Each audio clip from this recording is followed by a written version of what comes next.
Isang mapayapang araw sa iyo. Welcome sa Holy Spirit, isang pag-aaralan mula sa banal na spirito. Ang banal na Tagatulong. Kumpletong manuskrito ng pangangaral, ikatlong bahagi. 3. Ang banal na espiritu ang nagbibigay lakas upang mamuhay ng banal at maging tapat na saksi. Batay sa Juan Kapitulo 14 versikulo 26. Ngunit ang tagapag-alo, ang banal na espiritu na ipapadala ng Ama sa aking pangalan, siya ang magtuturo sa inyo ng lahat ng bagay, at magpapaalala sa inyo ng lahat ng aking sinabi sa inyo. Pagpapatuloy ng mensahe. Mga kapatid, sa buong mensaheng ito ay natuklasan natin ang dalawang dakilang katotohanan. Una, ang banal na espiritu ay ang ating tagapag-alo, ang banal na tagatulong na hindi kailanman iniiwan tayong nag-iisa. Ikalawa, siya ang ating guro, ang nagbubukas ng ating isipan upang maunawaan ang salita ng Diyos at nagpapaalala sa atin ng lahat ng sinabi ni Kristo. Ngayon naman ay darating tayo sa huling bahagi ng mensahe. Ang banal na espiritu ay hindi lamang nag-aaliw at nagtuturo, siya rin ang nagbibigay kakayahan sa atin na mamuhay ng banal at maging tapat na saksi ni Hesukristo. Hindi kailanman inilaan ng Diyos na ang pagiging Kristiyano ay pananatili lamang sa sariling pagsisikap. Ang buhay Kristiyano ay buhay na pinatatag ng kapangyarihan at presensya mismo ng Diyos. 3. Ang banal na espiritu ang nagbibigay lakas upang mamuhay ng banal at maging tapat na saksi. Bagamat binibigyang diin sa Juan Kapitulo 14 versikulo 26 ang pagtuturo at pagpapaalala ng banal na espiritu, ang pangakong ito ay hindi maaaring ihiwalay sa kabuuang turo ni Jesus tungkol sa kanya. Ilang linggo lamang matapos ito, matapos ang kanyang pagkabuhay na maguli, inutusan ni Jesus ang kanyang mga alagad na maghintay sa Jerusalem para sa ipinangakong banal na espiritu. Kanyang sinabi, "Ngunit tatanggap kayo ng kapangyarihan kapag dumating sa inyo ang banal na espiritu, at kayo ay magiging mga saksi ko." Gawa Kapitulo 1 versikulo 8. Ang parehong banal na espiritu na nagtuturo sa atin ay siya rin ang nagpapatibay sa atin upang sundin ang kanyang itinuturo. Hindi nagbibigay ang Diyos ng utos nang hindi rin nagkakaloob ng biyaya at lakas upang maisigawa ito. Ang banal na espiritu ang nagpapabago sa atin upang mamuhay ng banal. Isa sa pinakamahalagang gawain ng banal na espiritu ay ang pagpapabanal sa atin. Ito ay ang patuloy na paghubog ng Diyos sa atin upang maging lalong katulad ni Hesukristo. Sa sandaling tayo ay magtiwala kay Kristo, tayo ay pinatatawad at itinuturing na matuwid sa harapan ng Diyos. Pagkatapos nito, sinisimulan na ng banal na espiritu ang pagbabago sa ating pagkatao mula sa kailaliman ng ating puso. Binabago niya ang ating mga hangarin. Ipinapakita niya sa atin ang ating mga kasalanan. Pinatitibay niya tayo upang labanan ang tukso. At unti-unti nating nakikita ang paghubog sa atin upang magkaroon ng katangian na katulad kay Kristo. Ang pagiging banal ay hindi nakakamit sa pamamagitan lamang ng sariling pagsisikap, ito ay bunga ng buhay na ganap na isinuko sa banal na espiritu. Gaya ng isinulat ni Pablo sa Galacia Kapitulo 5 versikulo 22 hanggang 23, ang bunga ng espiritu ay pag-ibig, kagalakan, kapayapaan, pagtitiyaga, kabutihan, kabaitan, katapatan, kahinahunan, pagpipigil sa sarili. Tandaan na ito ay tinatawag na bunga ng espiritu, at hindi lamang bunga ng sariling disiplina ng tao. Kung paanong ang sanga ay namumunga dahil nananatili itong nakakabit sa puno, tayo ay nagbubunga ng kabanalan kapag nananatili tayong nakakakonekta kay Kristo sa pamamagitan ng banal na espiritu. Ang banal na espiritu ang nagbibigay kakayahan sa atin upang maglingkod. Hindi lamang pagbabago ng ugali ang ginagawa ng banal na espiritu, inihahanda at binibigyan din niya tayo ng kakayahan upang maglingkod. Sa aklat ng mga gawa, makikita natin na ang mga mananampalataya ay napupusyuan muna ng banal na espiritu bago mang-aral, maglingkod, o humarap sa mga pagsubok. Nang tumayo si Pedro sa harap ng Sanhedrin, siya ay napusyuan ng banal na espiritu. Nang magpatotoo si Esteban sa kanyang mga kaaway, siya ay puspos ng banal na espiritu. Nang ipahayag ni Pablo ang mabuting balita sa iba't ibang panig ng daigdig, siya ay naglingkod sa pamamagitan ng kapangyarihan ng Espiritu.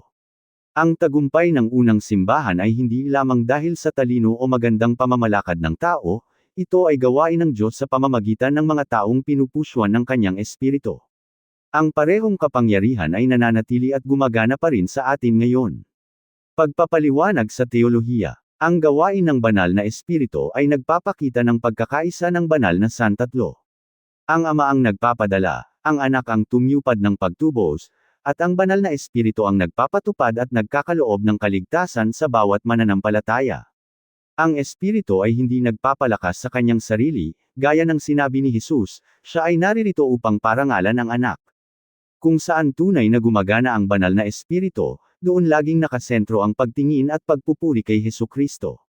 Ang espiritu ay laging umaakay sa atin upang mas lalo pang sumamba, sumunod, at magmahal sa Panginoon.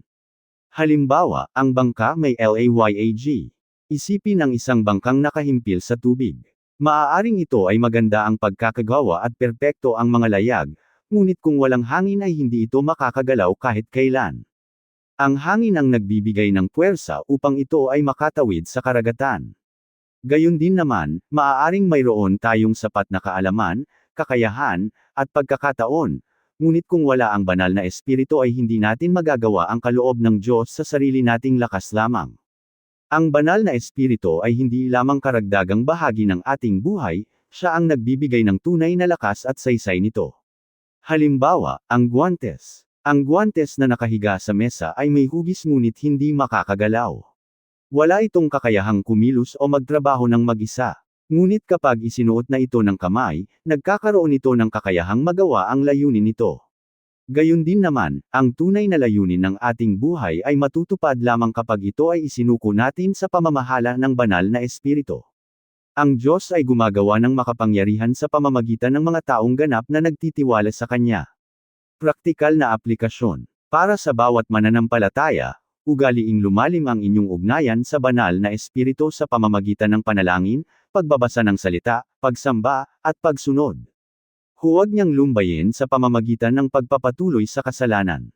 Sa halip, isuko ang bawat bahagi ng iyong buhay upang siya ay makapagbago at makapaghubog sa iyo. Para sa pamilya, isama ang banal na espiritu sa inyong tahanan. Magsama-sama sa panalangin at pagbabasa ng kasulatan. Mabilis na magpatawaran kapag may hindi pagkakaunawaan. Hayaan ang pagmamahalan at kabutihang nagmumula sa espiritu ang makikita sa inyong pagsasama. Ang tahanang pinamumunuan ng espiritu ay salamin ng kapayapaan ni Kristo. Para sa kabataan, namumuhay kayo sa mundong puno ng iba't ibang kuro-kuro at panggigipit. Ang banal na espiritu ang gagabay sa inyo sa katotohanan at magpapatibay upang manindigan kayo para kay Kristo ng may kalinisan at tapang. Huwag masyadong maghangad ng pagkilala ng tao kaysa kaluguran ng Diyos. Para sa mga namumuno sa simbahan, ang pamumuno ay hindi dapat nakadepende lamang sa sariling kakayahan, talino, o karanasan. Ang matatag na simbahan ay nakatayo sa patnubay at kapangyarihan ng banal na espiritu. Ipagpatuloy ang tapat na pagtuturo ng salita, manalangin ng buong puso, at alagaan ang bayan ng Diyos ng may pagpapakumbaba. Hayaan ang espiritu ang magpatnubay sa bawat gawain. Sandali ng mensahe. Mga kapatid, ang tunay na kailangan ng simbahan sa panahong ito ay hindi makabagong kagamitan, hindi malalaking gusali, o pagiging kilala sa lipunan. Ang pinakamalaking kailangan natin ay ang mga mananampalatayang namumuhay ng may pagtitiwala at pagpapakumbaba sa banal na espiritu. Kapag ang espiritu ay nananahan sa atin, ang ating pagsamba ay nagiging tapat, ang panalangin ay masidi, ang pagpapahayag ng mabuting balita ay matapang, at ang pagmamahalan ay nakikita ng iba. Ang simbahan ay nagiging liwanag na nagtuturo sa daigdig tungo sa Diyos. Pagtatapos. Sa pagtatapos ng ating pag-aaral sa Juan Kapitulo 14 versikulo 26, alalahanin natin ang tatlong dakilang katotohanang ibinigay ni Jesus. Isa. Ang banal na espiritu ang ating tagapag-alo, siya ay laging kasama sa bawat sitwasyon, nagpapatibay sa mahihina, umaaliw sa nasasaktan, at mananatili sa atin magpakailanman. Dalawa. Ang banal na espiritu ang ating guro, siya ang gumabay sa pagkasulat ng kasulatan, nagbibigay liwanag sa katotohanan, nagpapaalala sa mga salita ni Kristo, at umaakay sa atin upang lumago sa pananampalataya.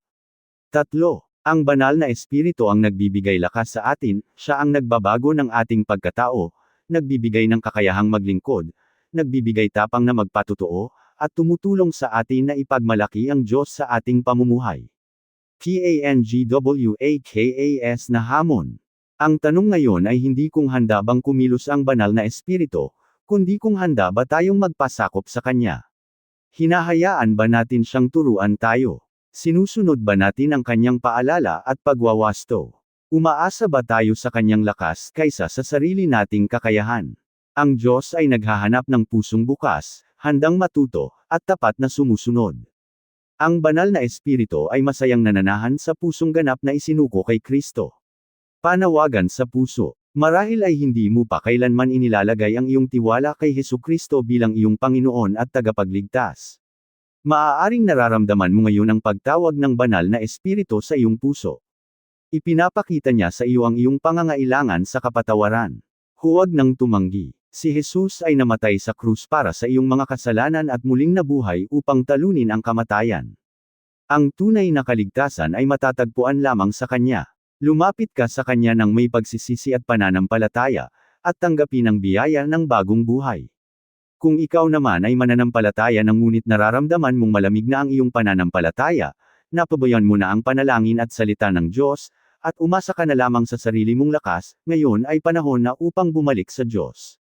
Ibalik mo ang iyong puso sa Kanya at hilingin muli kang punuin ng banal na espiritu. Isuko mo ang bawat bahagi ng iyong buhay sa Kanyang pamamahala. Maaari ring tinatawag ka ng Diyos sa mas malalim na paglilingkod, tulad ng mga alagad noon, humakbang ka ng may pananampalataya. Manalig na ang Diyos na tumawag sa iyo ay siya ring magbibigay ng kakayahan. Kung saan siya nagtuturo, siya rin ang nagkakaloob ng lakas. Lumapit ka ngayon ng may bukas na puso at hayaang gawin ng banal na espiritu ang kanyang gawain sa iyong buhay. PANGWAKAS na panalangin. Amang nasa langit, salamat po sa dakilang kaloob na banal na espiritu. Salamat dahil hindi mo kami iniwang mag-isa, kundi ibinigay mo ang tagapag-alon na mananahan sa aming puso. Turuan mo kami sa pamamagitan ng iyong salita, ipaalala ang katotohanan ni Kristo, at hubugin kami upang maging katulad niya. Pusuan mo kami ng iyong espiritu upang kami ay mamuhay ng banal at matapang na maipahayag ang mabuting balita. Palakasin mo ang iyong simbahan, baguhin ang aming puso, at tulungan kaming lumakad sa pagsunod sa iyo hanggang sa araw na makita namin ang harapan ng aming Panginoon. Ang lahat ng ito ay aming hinihiling sa makapangyarihang pangalan ni Hesukristo. Amen. Maraming Salamat sa pakikinig. Ako si Pastor Jeff Flores, nagsasabing sa Diyos ang lahat ng papuri.